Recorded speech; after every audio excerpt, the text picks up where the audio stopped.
Hello, Claudia K. So, day 2 of vlogging, symptoms, etc. So, I'm just gonna jump right into it. Don't have a lot of time because this afternoon is my niece's going away party. She's the one that got the job as a school teacher, and there is so much to do and just a lot to do. So what hurts today? I woke up this morning not able to move my neck or lift my arm higher than here. Which is frustrating because my mom needs help and there's stuff to do. Also, I need to invoice today. I already have one package that got paid 2 days ago, and I never like to hold things more than 48 hours before they get shipped out. Anyway, lots to do. So it still have the pain that's going down here, which is clicking every time I'm using this shoulder. And so what I did today was I took my Icy Hot patch, the large size, I split it into 4, which I don't like to do because then tomorrow I'm going to pay for it with my hip pain, glute pain, top of my femur pain, whatever that pain is. It will be worse because I only put a half an icy patch on the center of each butt cheek. But I'm not gonna be able to function today and be helpful to my mom if I do not do this. So I've got one here. It really, I feel like it should be right here under my bra strap, but then they immediately roll up and fall off in a ball and you can't use them in their waist. So I've got it sitting next to that. I mean, the whole point of them is to absorb down in. So it will be helpful, even though I feel like if I could have set it right here, but I'm heavy chested. I cannot go without a bra. Have to wear a bra, and it has to be a supportive bra because I don't know what size I'm in now, but I was in an F cup size. So I've lost a little weight. I'm still wearing those bras because I didn't want, those bras are like $35-$40. I didn't want to buy new bras until I had finished losing weight, as long as I could still wear these. So they're not quite supportive because they're not small enough. Anyway, first world problems. So I've got one there, and then I've got an Icy Hot, an Icy Hot patch here to help with this clicking, ouchy pain. And what I did was took a super hot shower to try and loosen the muscles up, finished with a cold rinse in the hopes that then it wouldn't temperature dysregulate me all day, which usually a hot shower will then make me hot all day, and then I'm sick and I'm dizzy and I'm faint. Hopefully the cold shower brought my body to my internal core temperature down. It's not really a thing. Like if you took my temperature before the shower, after the shower, it's still gonna be 97.6 regular temperature. Anyway, it feels like it does that. There's no other way to describe it, even though I know scientifically that's not accurate, but whatever. So I did that, and then I did the cold to hopefully bring that down, and I only stayed under that for not even a minute in the hopes that then it didn't retighten the muscles I had just tried to loosen with the hot water, if that makes sense. So, all the regular pain, you know, the foot pain and all of that's there, and I can't even deal with it today. Weirdly enough, though, you know, I told you that this strip right here that follows that nerve path has been hurting ever since I had shingles. Like when you touch it, it's not doing the stabby pain anymore. I just realized I missed some of my hair when I was putting the purple in this morning. Ow, I gotta quit moving that. Anyway, when I was washing my hair, the top of my scalp hurts, the whole top. So I don't know what that's about. Other symptoms, I didn't even know today. Anxiety is high, which would be mental health, not other symptoms, but like, I don't have time for other symptoms today. There's too much to get done. I got a fan on the floor. Okay, diet and water. So yesterday we were making food for today, and I did eat some chocolate. So the eczema, that's right here. You can see the scar. This is from leaning on the desk just now, but you can see the scarring here from eczema. It flares up So today it is a little flared up because I ate some chocolate. I know why. I get that same eczema when I get really bad on my shins. It used to be I never even dealt with it in the summer at all. Never, but now I do. So that was just a little bit worse today, but that was totally my fault for eating chocolate. Ow, I can't do anything with this arm. It's gonna be fun today. So, I mean, diet otherwise, we had a massive salad out of the garden for lunch with rotisserie chicken, and because there's a lot of stuff coming on in the garden right now. For dinner, we had amazing steaks. Mom and Dad bought a quarter of a cow, and these are the best steaks I've ever had in my life. And I don't even like steak. And usually I try and drown it in some kind of sauce because I don't like steak, because I'm just not a fan of beef, which is crazy since I'm considering going on the carnivore diet. But these were amazing, and I didn't even put anything on them. I mean, Dad had put steak seasoning on them, but like I didn't drown them in A1 or anything. They were so good. And then we had zucchini patties. I don't even know what they're actually called, but zucchini patties with fresh onions, zucchinis right out of the garden. So delicious, just delicious. So ate pretty well yesterday besides having a little bit of chocolate. Water, did not get enough water in yesterday. You know, every day I aim for a gallon, which is 5 of these is what I should be drinking. I maybe got 3. So, I mean, half a gallon's not terrible considering some people don't drink water at all, but, you know, I aim for a gallon. So I'm already starting my water this morning. I had a third cup of coffee this morning in the tiny cups. So 3, maybe 8 whole ounces, so 24 ounces of coffee. But probably not quite 24 because I left room for ice and a little bit of creamer.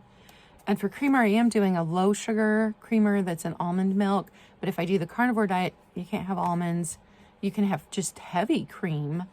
And there's debate. Some people on the carnivore diet say absolutely not. You cannot have coffee at all. And some people say you can. When I looked it up, because I'm concerned about the oxalates, then yes, it's very low in oxalates. So I don't know. We'll see how it goes. I can't drink coffee after noon because I don't sleep well. Coffee doesn't like give me energy, but I feel like my brain hasn't woken up if I don't have coffee. I don't know. Sleep. Got a little more sleep than the night before. I was able to get into bed by 10, but didn't get to sleep until like 11:20, 11:30.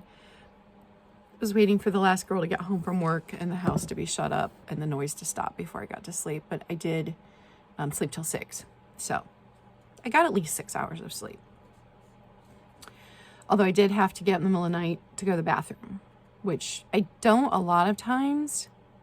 So but I was able to fall back to sleep immediately. So I didn't lay there tossing and turning after I got, I was able to fall back to sleep immediately.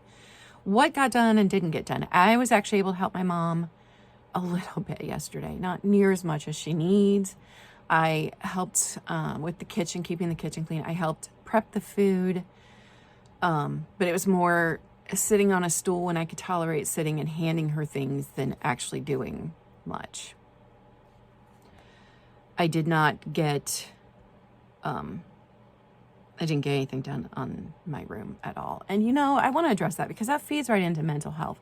I have curated everything in here to be special, to be vintage, to be beautiful, things that I love, but I don't get to enjoy it because I start a project or I'm looking for something, the stuff gets stacked there, and then I don't have the energy or the strength to come back and clean it up. I can't have friends over. I can't have the girls over for a game night or my daughter and her boyfriend down to do a puzzle. Like, because it is there's one chair that's clear. That's my comfy chair to sit in.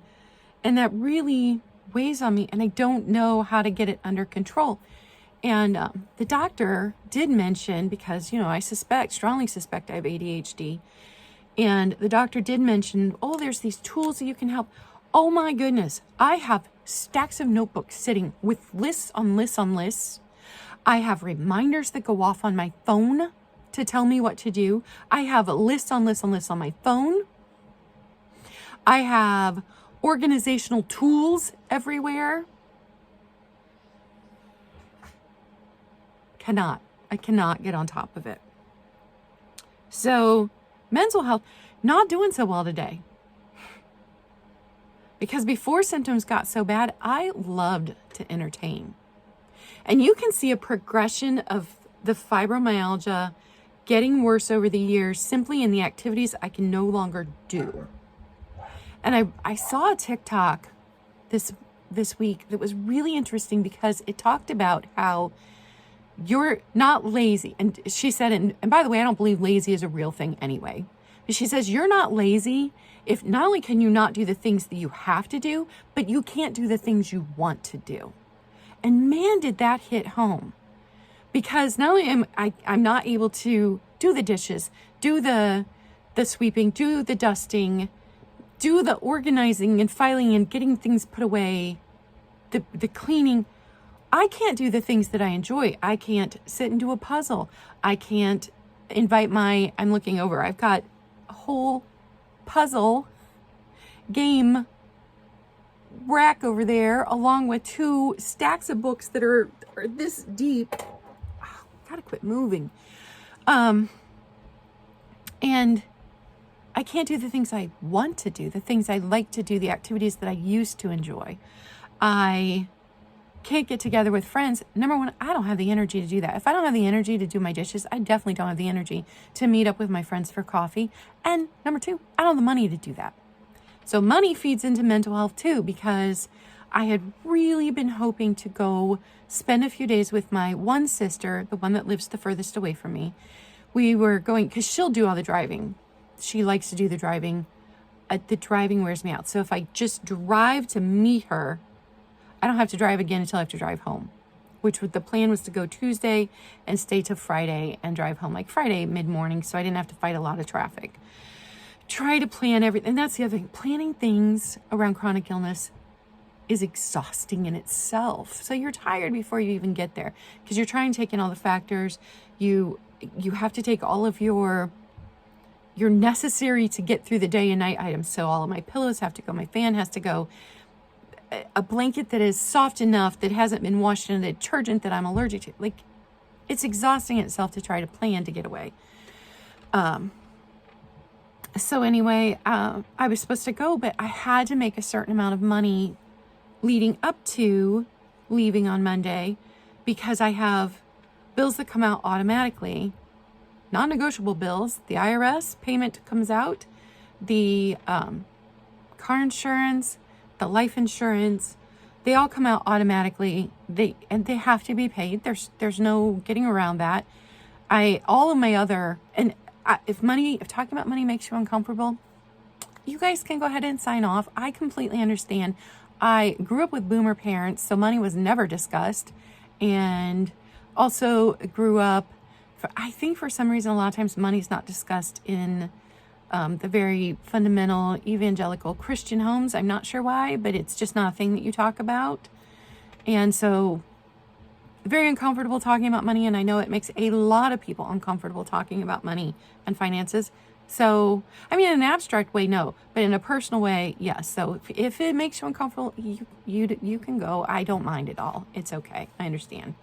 But on the way out, hit the like button to show that you watched give me the thumbs up to show you watched the video. It helps the algorithm.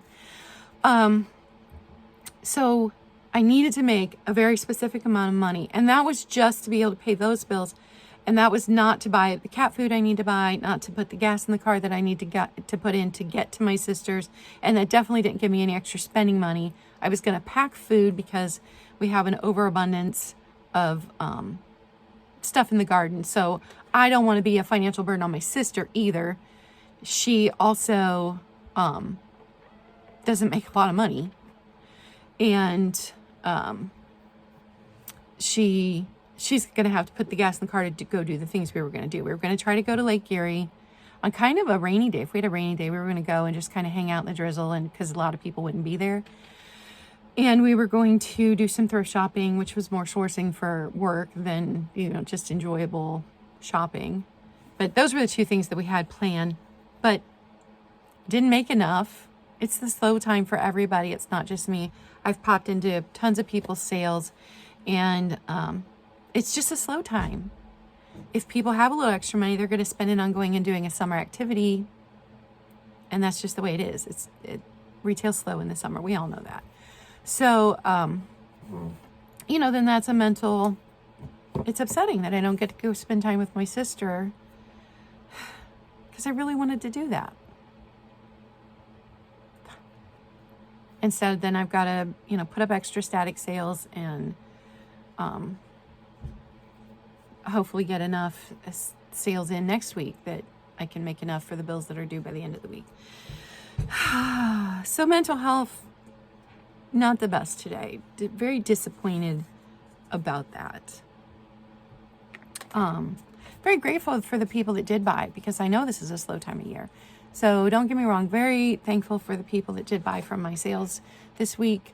I love that. Grateful if you watched a video, because eventually I'll have enough watch hours and subscribers to start to get paid to do this.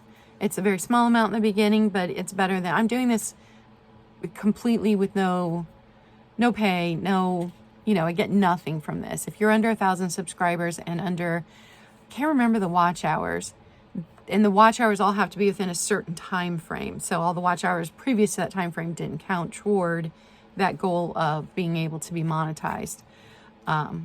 So, I'm not making any money off of social media. I do it because I enjoy it, and maybe someday it would help. And I do it because I can't do anything else right now. I can't work an outside job. I can do this when I have a little bit of energy and a little bit of strength, and then I can rest. Except today I can't. Okay, so I think that covered that kind of stuff. And one last thing, if you've hung around this long, I got a call from the health coach, because the doctor did say she was going to refer me to, and she gave me like a list, and I can't remember everybody she said she was going to refer me to, but one of them was a health coach. So she'd called me. I'd missed the phone call. I called her. She couldn't talk. She called me yesterday. We finally connected. And she's super, super sweet on the phone. And, she just verified who I was, because it's a medical phone call. So you have to do that first, the birthday name thing. And then she's like, and here's what I can offer you. I can help you with a food plan and give you tips about nutritional eating, and set you up with some exercises. And then, and then she's like, do you have any questions? And I'm paraphrasing, because I have a terrible memory for remembering what people said specifically, which has caused arguments in past relationships, because I will paraphrase something that somebody says back to them, and then they will be like, that's not what I said. I'm like, but that's the general gist of what I got from it. Anyway, so I said, well, I don't want to be resistant to anything that the doctor wants me to do, because she already feels like I'm being resistant. I said, but here's what I'm doing. I have had fibromyalgia for 26 years. I've had chronic fatigue syndrome for 20, hypothyroidism, other things going on. I said, I hit perimenopause and everything got way worse. So I gained a whole ton of weight. I lost the ability to do this. I had to cut down my hours at work. And so I have been working so hard. I've managed to lose 40. And actually, I looked back in my chart. The last time I went to the doctor in 2020, they had weighed me at 258 pounds. When I went to the doctor on, was it Monday night? Monday night, yeah, I weighed 210. So on my own, I have lost 48 pounds since 2020. And I said, at the beginning of the year, we started paleo. I've been gluten-free for 2 years. I have been mostly sugar-free. I have been dairy-free. I have been alcohol-free. And so the paleo plan did not I said, the only thing it helped was with losing weight. It has not helped with any of my symptoms. I said, in fact, I'm researching the carnivore diet right now and thinking maybe I have a problem with oxalates. And she says, I was about to say, maybe you have a problem with the oxalates. And also, I can't help you. Like, well, at least you're honest. I didn't say that though. I was like, and she goes, I'm not trained and you're already doing, she said, I'm not trained in menopause at all. Perimenopause, menopause, hormones. I'm not trained in that. And she says, you're already doing what I would have told you to do. And she says, but I'm going to refer you to somebody who is a health coach who is specifically trained in women over 40. And she says she isn't going to be covered by your insurance like I am, but she does offer a free 20-minute consult, and maybe that could point you in the right direction. Because she already knew I didn't have any money. And so she said, and then I'm going to call you back. Would you like me to call you next week or 2 weeks? I said, call me in 2 weeks because I am supposed to go to spend time with my sister. This was before I knew I wasn't going to make enough money to go spend time with my sister. I said, call me in 2 weeks. So we set up a time she'll call me in 2 weeks.